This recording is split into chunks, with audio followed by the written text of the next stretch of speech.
I hope midweek is treating you right, treating you okay, and somehow you're managing to keep heads above water, coping nicely, and thriving, breathing. Yeah? All right, people. Well, the talk continues from the morning crossfire, what's happening in Abuja, the Sunnyside show, and now I officially welcome you to Hard Facts with yours truly, Kimberly. Kim for short. Call me the Oracle, the Digital Oracle, OTF, the fellow Madam Speaker, Ochanyan, and I will say yes to them all. I'll be your host, flying solo from now to 7 p.m. And we're going to have an amazing time on radio. It's Wednesday, and Dr. Majid is in the building. As a matter of fact, comfortably seated in the studio with me. Dr. Majid is a researcher, a columnist, and he's the tech team lead of Luke's Terra Leadership Foundation. Dr. Majid, always a delight to have you in the studio. Good afternoon. Thank you very much, Lady Kim.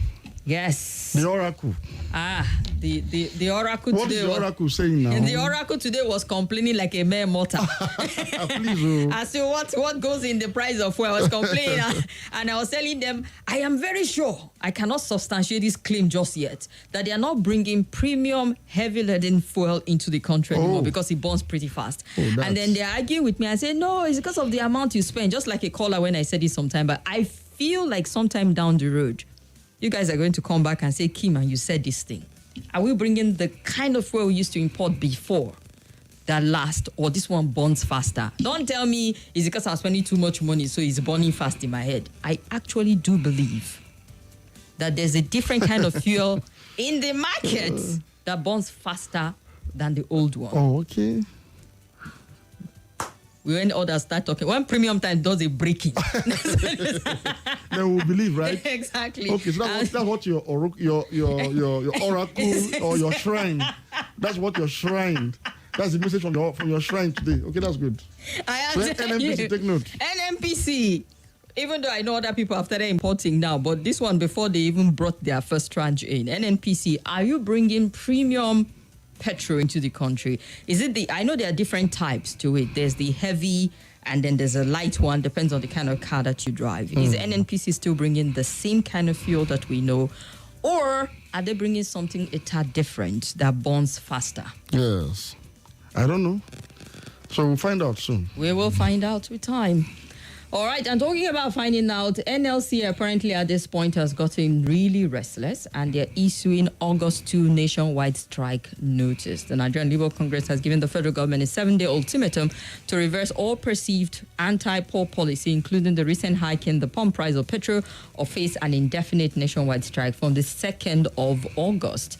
Consequently, the NLC has directed all its affiliates, state council to immediately begin mobilization of workers, other Nigerians, including civil society allies, for a long-lasting strike and mass protest should the government fail to meet its demand.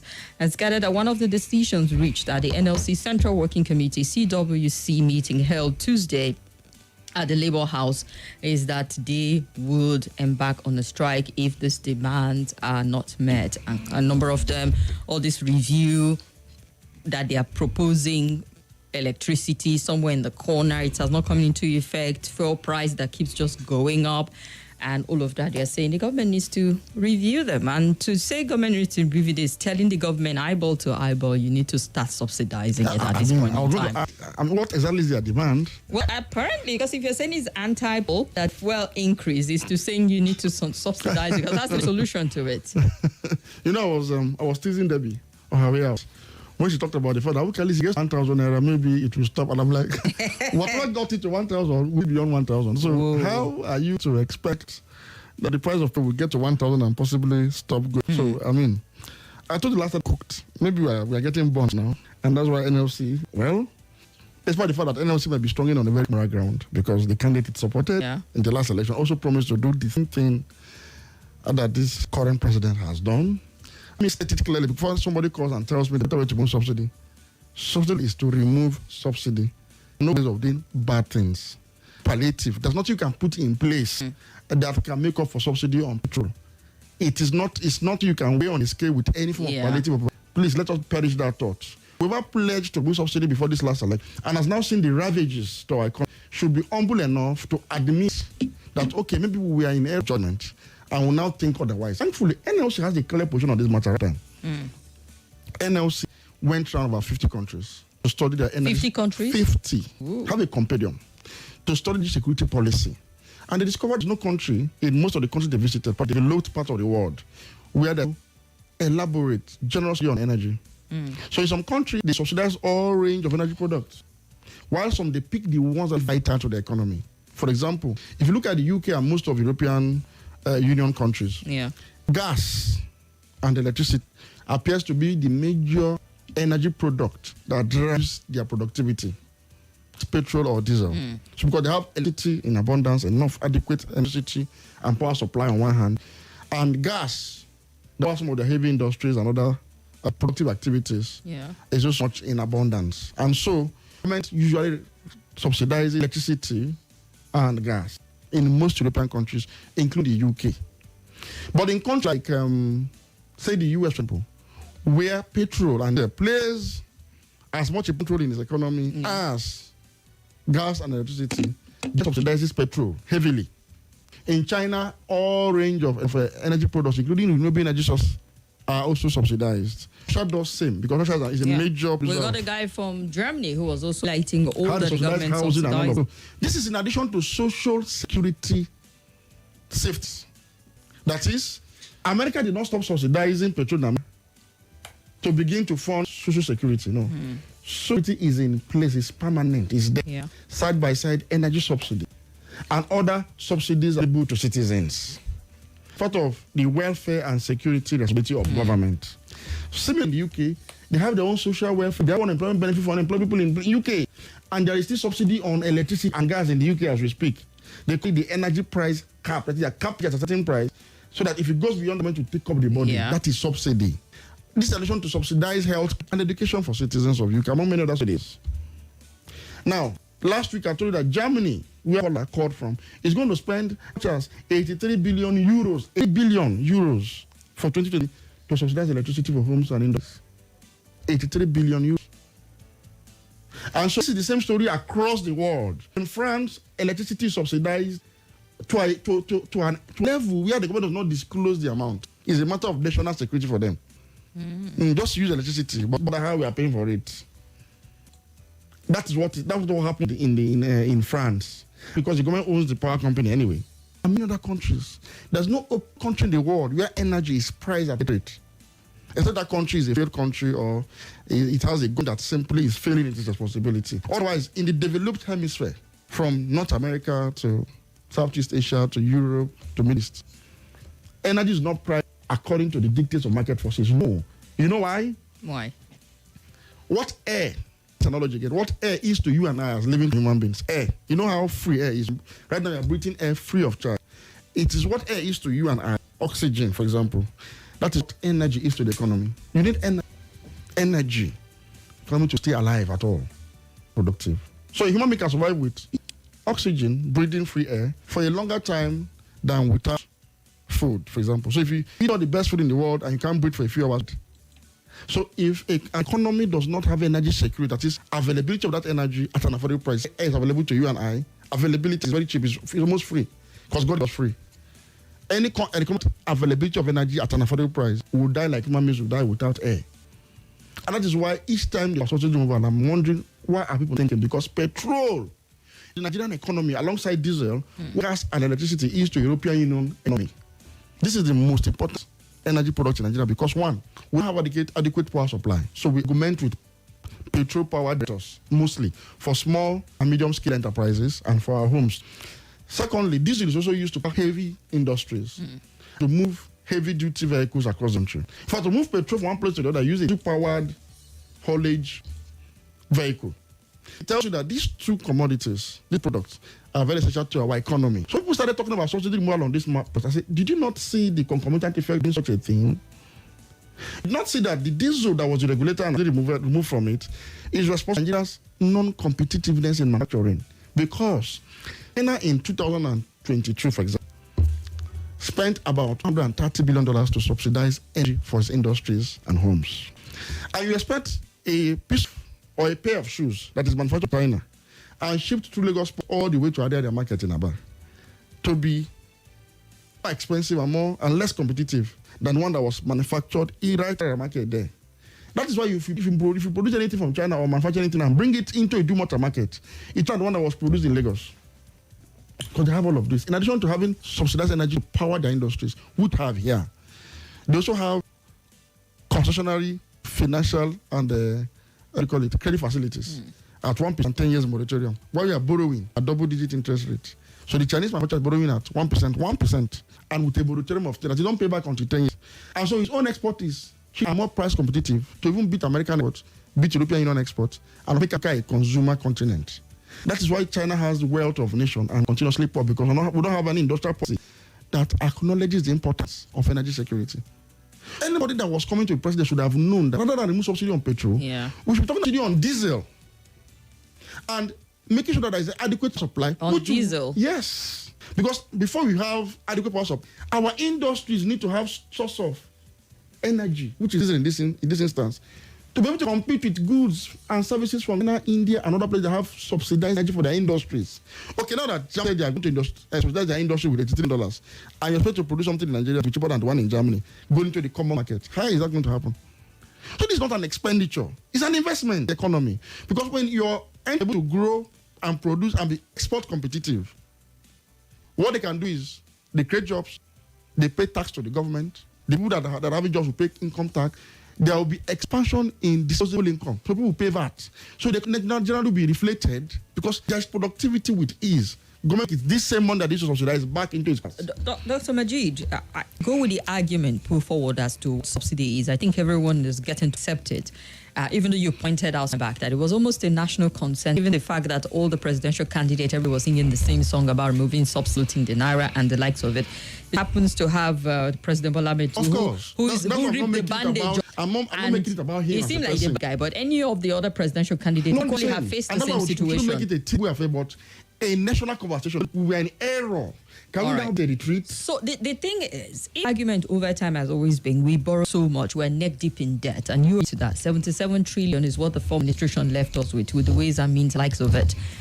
And it's no longer realistic for us to continue to grow, to channel into things like this, subsidies, salaries, and the likes of it. It's a rock and a hard place. Catch 22. It's not. It feels like, how long need to continue to put money into this? Why are you borrowing salary? Why are you borrowing to projects? Why didn't you stop other than payment of salary? Because you are borrowing to do them. The question is also, why are you borrowing in the first place? To pay for government-based services that ordinary to do. Corruption and mismanagement. I repeat, corruption and mismanagement. I can't say this enough. Subsidy payment was not responsible for Nigeria's inability to operate its OPEC quota in oil export. Was subsidy responsible? Was it subsidy that caused the Niger Delta? Is it subsidy that caused the humongous corruption in the system? Or subsidy that was the victim of the system? Why didn't you have it around tackling corruption enough to be able to manage every aspect of government expenditure that is vital? As vital as energy security. Let's go on a break. When we come back, are there practical ways we actually tackle security in Nigeria? Because it feels it feels like we're neck deep in it at this moment. So We've marinated ourselves so much in the system and all that. Like it's a long-term plan dealing with corruption. I agree. All right, let's touch on that break. Let's talk. This is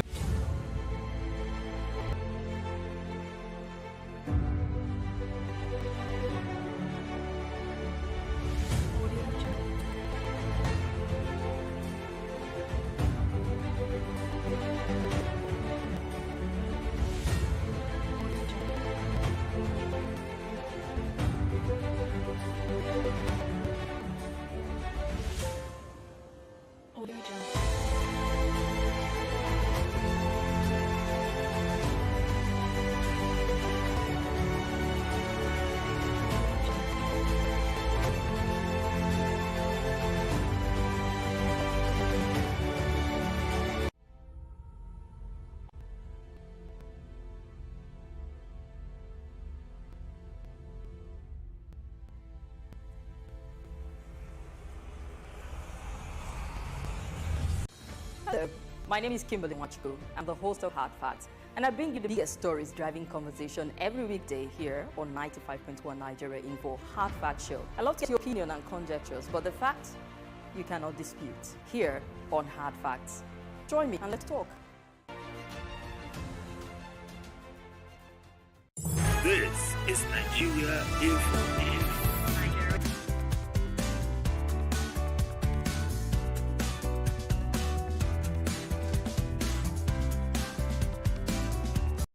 I keep my sunny side up. I'm above. I keep my sunny side up. No more running from the love. No more, no more. I keep my sunny side up. So they can see me from above. I keep sunny side up. No more running for love. Yeah. Hey, pour me up some OJ, add a fresh squeeze, sizzle up some pico, and some babes. Make sure that it's on low. Let the top breathe, the top breathe. Gotta let the top breathe. Crack another egg on it. Me and you could make the best omelet. Yeah, never seasoned, so it's our timing. You can smell the good vibes rising. I keep my sunny side up, so they can see me from above. I keep my sunny side up. No more running from the love. No more, no more. I keep my sunny side up, so they can see me from above. I keep my sunny side up. No more running from the love. It goes sweet like sugar, smooth like cream. Warm like the steam rising on my caffeine. Cozy as a coupe, had to get you in the loop. Cooking in the kitchen, all I really wanna do is crack another egg on it. Yeah, me and you can make the best of it. Never seasoned, so it's our time. You can smell the good vibes rising. I keep my sunny side up. This is Nigeria Info. Policies are not reviewed by the government. One of them, as a result of the hardship brought on by the increase in fuel price, they would embark on a strike if the government does not review it. And to review it is to continue to subsidize. We're about that with Dr. Majid Tahiru. And saying, like he said, for weeks and months, that should not be an option, removing subsidy whatsoever. But we agree, actually, that we have a fundamental issue with corruption in the entire subsidy system. We don't even know how much is brought in, how much is subsidized. Figures keep rising and increasing exponentially from one subsidized quarter after another. So back to the big question. This is addressed elephant in the room. Yes, corruption. Because, listening to you make it sound easy, like corruption. Simple. But we've had people who've come in here and say it is not easy to fix corruption because it's endemic. And the people, the players, in terms of grand corruption, are so high there. And the web is so tight that it's almost difficult to untangle at the same time. How do we begin to deal? It's difficult because those that are supposed to tackle it are themselves participating. So how then you fix yourself? You see, that's why if you look at our conversations here in the past couple of years, I have placed a lot of responsibility on political parties and the process of their political leadership. Because it's not enough to have democracy. Our democracy was forged in identity. I keep making this. A situation where Nigerians vote along ethnic and tribal lines. Identity has one reward system, which is patronage, and that is corruption, essentially. So what patronage means is, when you win an election as a president or whatever, you now deploy state resources to settle cronyism, favoritism, and nepotism. And even in the appointment of corruption heads, these factors also kind of play, and how to carry out their responsibilities. So we discovered that to fundamental corruption in Nigeria, we need to roll back the ravages of identity politics. And that was why a lot of Nigerians rested their hope on Labour Party. And now if you see me calling out the Labour Party street. Some people seem to think you're calling out party. No. It's because of this conversion. Look, if you want to give people change from what and hold on to dearly, you have to provide an alternative pathway, and it begins with the political party process. So we have a political party that's able to gain national recognition like this and stays true commitment to national rebate through a clean test that kind of downplays these issues, diminish, and bring up a more pragmatic building approach. Nigerians will begin to gravitate towards them as they see the dividends, their respective spheres of influence on the new approach to doing it. For example, if you are used to having access to state fund due to corruption, but you now see a state government that is run by a party that you don't need to have connection. Just pay your taxes below abiding, and the democracy through a framework of good governance gets to it. So you wake up in the morning, start seeing roads being done in front of you. Electricity has improved, security has improved. So you begin to wonder, okay, so this is people will begin to shift. But we have a reality where all political parties appears to be doing the same thing over and over again, democracy will be there because it's still people. Dr. Maji honestly blame just the police class here. Because my mind went to the governor, I think, which is the governor of how I keep forgetting governor. Yeah, and then he said people come just uninvited, no time, and everybody is looking for patronage, everybody is looking for favor. You didn't provide for them in their place of work and in their homes. In countries where people don't come to you to ask for anything, because they don't need to come. The government spending the resources judiciously, people, nobody will come to you. And just don't used to do this in the past. So until they eschew their own corruption and start spending every 1 naira, should not be mismanaged system. Everything should be tailored towards the people. Absolutely. People will start coming to the government house. Come to the government. Nobody, what do I need to go to the government house for? It's also where there's prebendalism. The word crafted the word called prebendalism to describe Nigeria. Where political class think that government resources is theirs, it keeps. It's a study in interpolitical science circle. And Nigeria was a classic case where you appoint somebody sister, he thinks he's supposed to convert that ministry to his religious fiefdom. You appoint a the same thing. You appoint an ambassador the same thing. Nigeria is like a cake-sharing country where corruption has legitimacy. It's like corruption is the only way we know. So it will take an enlightened leader who understands that this kind of system leads us to state failure on all fronts. And we're already heading towards the economical and security-wise. You see, after many years of prebendalism, what we are seeing today is that Nigeria is embroiled in heightening security on multiple fronts, on one hand, and economic woes. And it looks like nobody has a solution to it. Because the operators of the system are still behaving in the old ways, expecting new results. I'm saying we need a new political thinking around this issue. EFCC cannot fight corruption. No. The corruption is they are dealing with so much inside. You can't fight corruption with EFCC and ICP. You leadership to first lead by example, be the moral compass. Where are we going as a coalition? That is, I cannot force them to do. We will keep talking. We advocate. Look, this is what you should do. Until the leadership decides to take that decision. I told you that Tinubu, for example, if you want them to commit class suicide, what that means is, look, if you looked at the class should be long-term privileges, and you're ready to do things that will make you lose all of these privileges for the sake of the people. Every culture problem of corruption that has been solved, it was a function of an enlightened leadership. From United States of America to Singapore, to China, Saudi Arabia, anywhere you see there's some level of sanity and development. You also need an impeccable record for you to want to attempt class suicide, because there will be something that people use against you. The fall contending, when the former president was talking about corruption will kill you. Killing part might sound exaggerated, but, it is fact. Yes. Actually, because we have dangerous people who do certain aspects of things. He's already killing us bits and pieces. Each time anybody dies in none of these theaters of war, the states are unable to respond adequately because corruption prevented the state from funding security forces to cover the entire space in Nigeria. So everything in Nigeria, we know these things. The problem with the former president is, yes, he commitment, but he does not under constituted corruption as at the time he was making that claim. And so he ended up promoting corruption with his own heightened nepotism, sectionalism, and cronyism, which we called him out for throughout his tenure. To say, we are promoting corruption, thinking of. So his appointment. To fight corruption, your appointment must be based on absolute merit. Without prejudice spread. That is, pick the best available from everywhere in the country. With only one mandate, you are coming here to deliver so and so KPI. I'm not your friend. I'm not your brother. Nothing concerns me and you. Go and do the one do with the system should ease you out. There should be sanction for bad behavior. The governmental is a leadership thing. Have you seen? Okay, like let me give you an example. Yesterday, I was driving out to my house and I saw a herd of cattle. And I saw one tiny little boy. That boy will not be more than 4 or 5 years. With this, he was one controlling the herds of cattle. The others were far bigger than him. Do you know why he to do that? Leadership. He's the human being there. He's thinking among the cattle. So he could direct away from people's farms, from the road. I saw him to divide them from the highway to the sidewalks, just to make sure that they don't have traffic. But we know it's not easy with you. Going back, former president says he's happy going back to his house. Easy to control. No, he didn't understand what he said to fight. So he didn't have the knowledge of what really constituted corruption. If he knew, he would not have elevated nepotism to the level he did, which created a serious in the country. He would have eschewed all those corrupt tendencies and practices. Actually, those outright stealing of public fund. I'll give it before. Before government money is stolen, nepotism and other corrupt practices will have taken place. And I will state this example of a judicial officer, a presiding judge of one of the divisions of judiciary in Nigeria, who appointed as the head of court. The first thing he did, elevate his own wife, become the head of procurement. And the chief registrar, who is like the chief accounting officer division, and brought him from his village. And that was all. So what did we see next?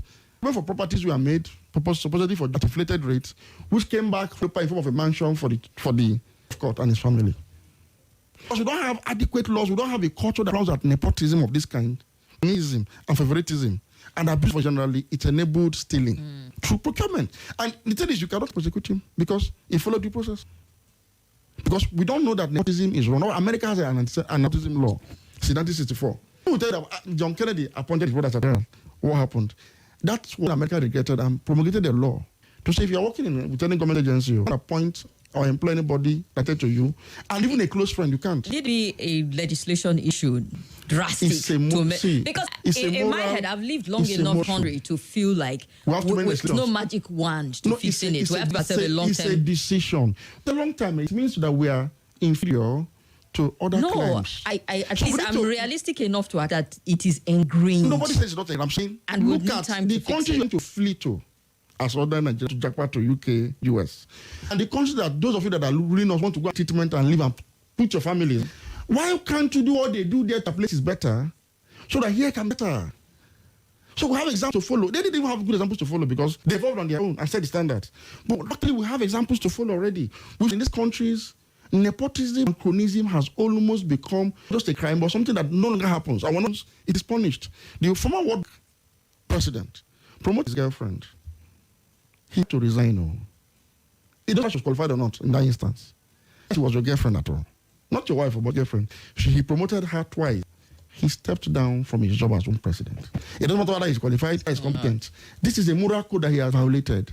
We need leadership in this country at state level, at government level, to become the moral compass to be, and make sure that our own collective interests now, they make class suicide by righting the wrongs that they have actually brought to bear on us for the collective soul of Nigeria and the preservation of their own privileges. You see all over the world, what leaders did, that if the country fails, their own privileges as leaders will be lost.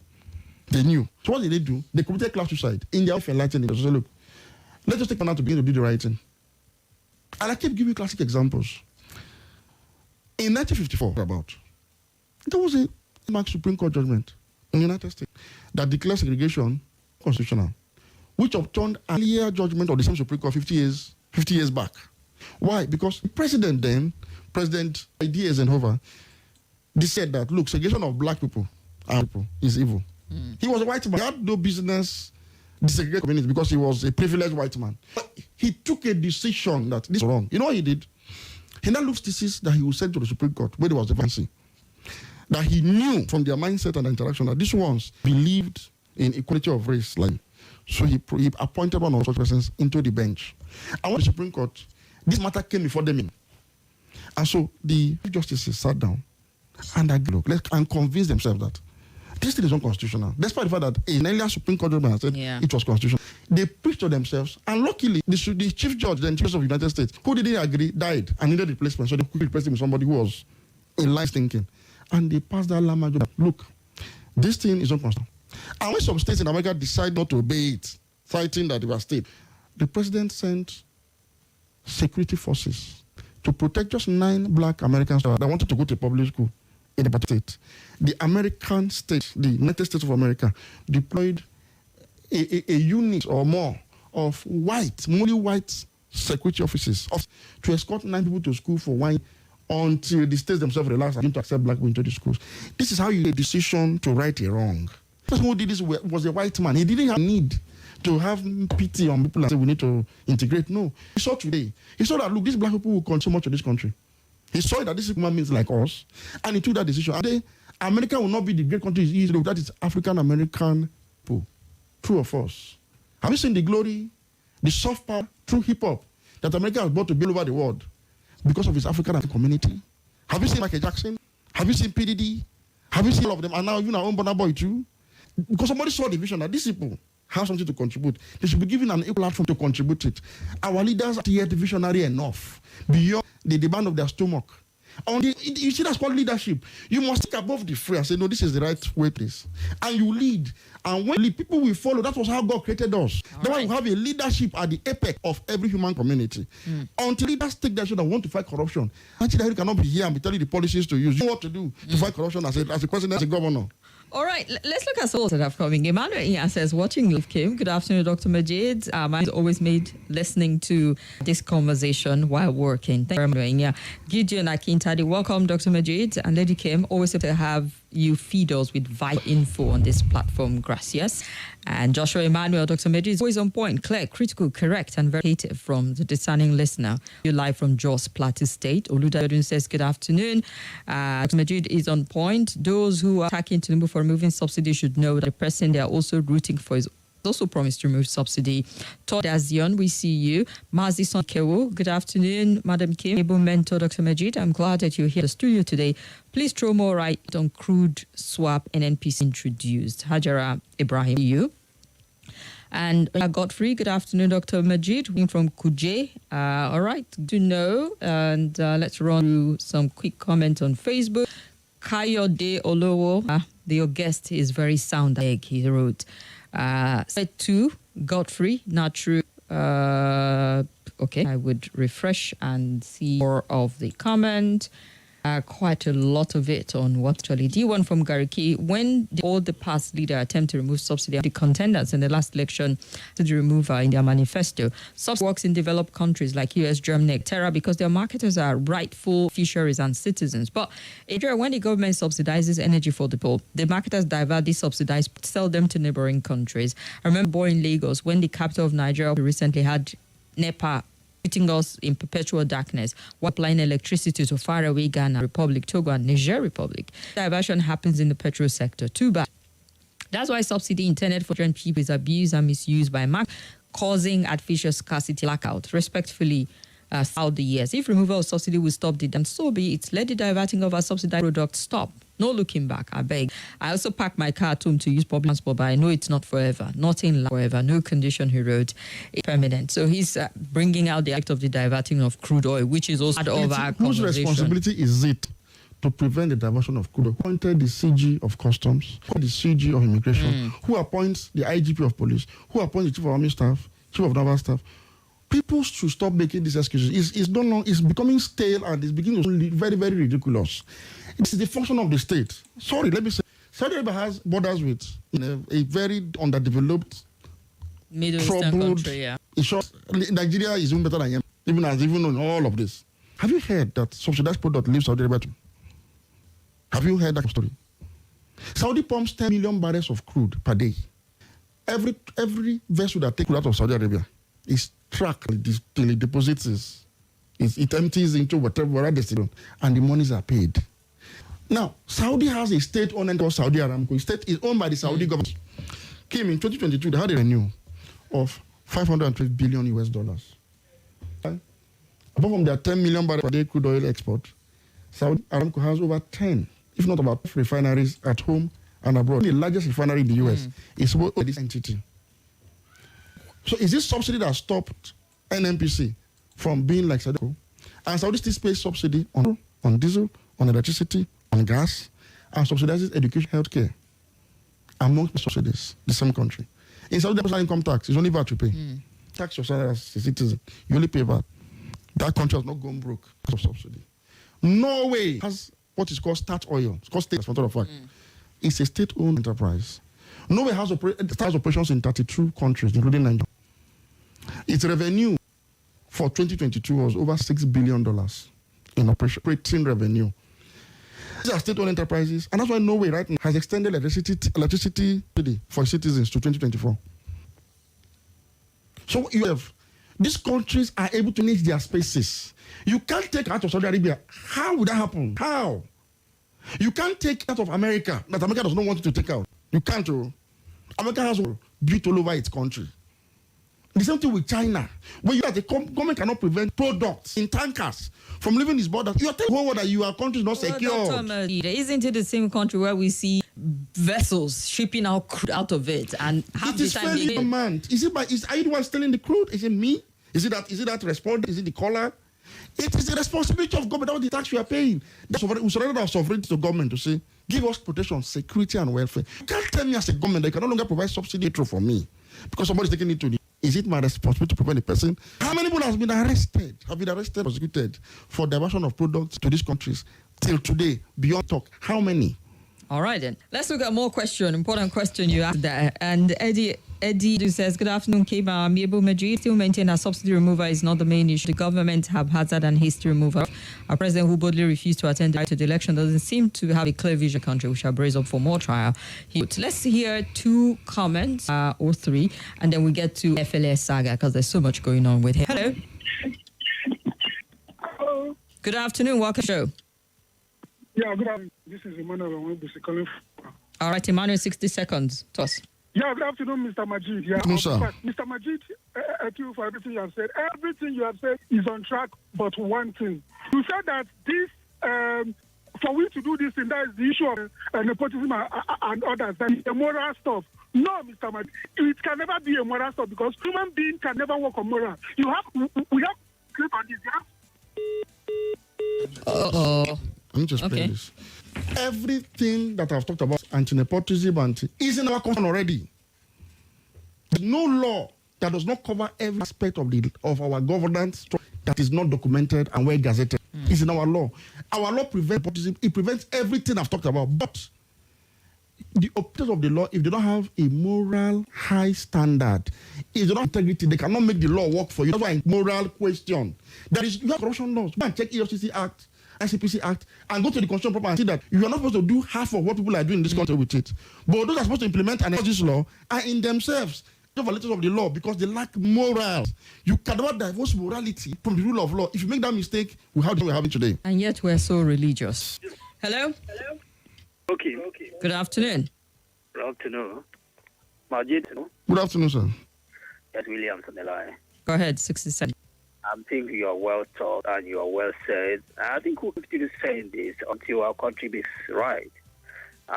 Keep quiet and start down on the fence and expect our country to be properly right. Speaking about subsidy, I strongly believe that the government of Swaju should have to go back to book of subsidy because the way country like ours, because we are a producing nation, we have a fruit.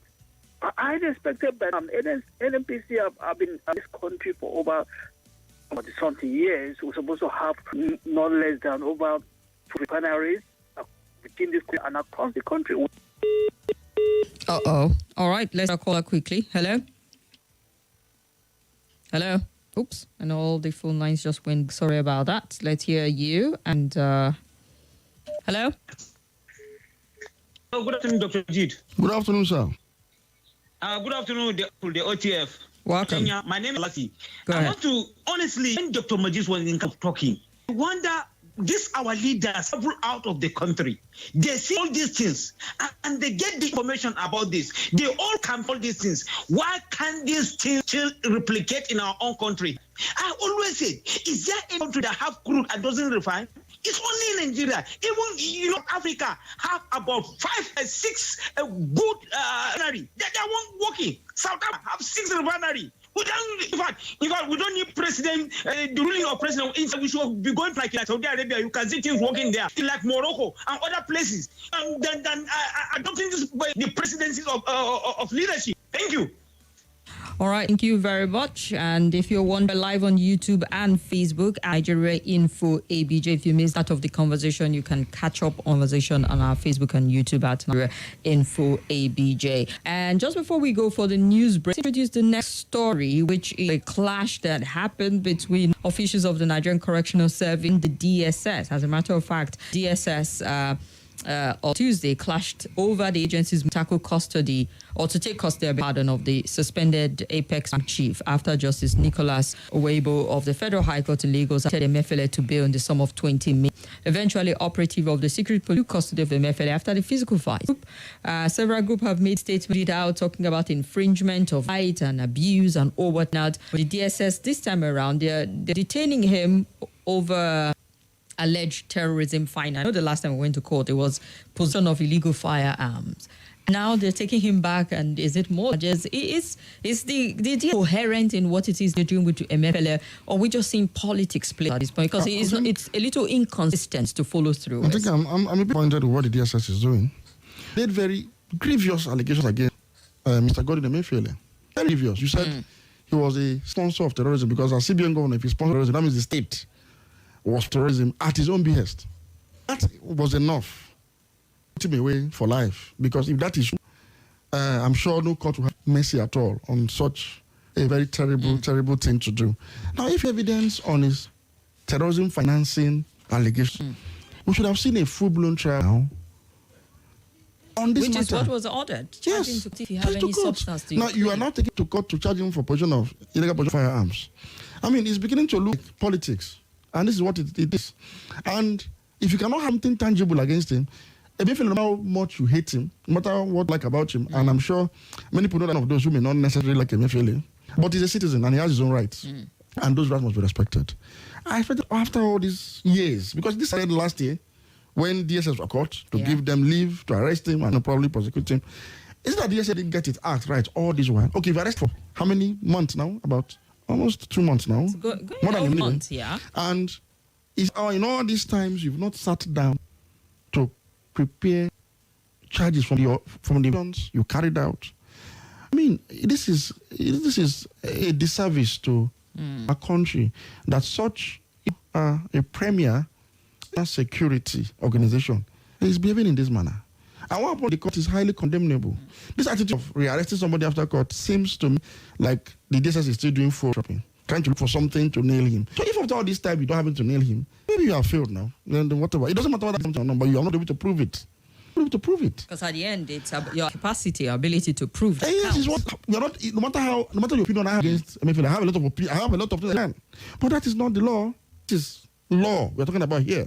And if the DSS wanted to rearrest Emefiele, I don't want to go into the merit or otherwise of rearresting court purposes. The DSS high command should have sent a cryptic signal. Correctional Services High Command. After this very quick break, stay with us.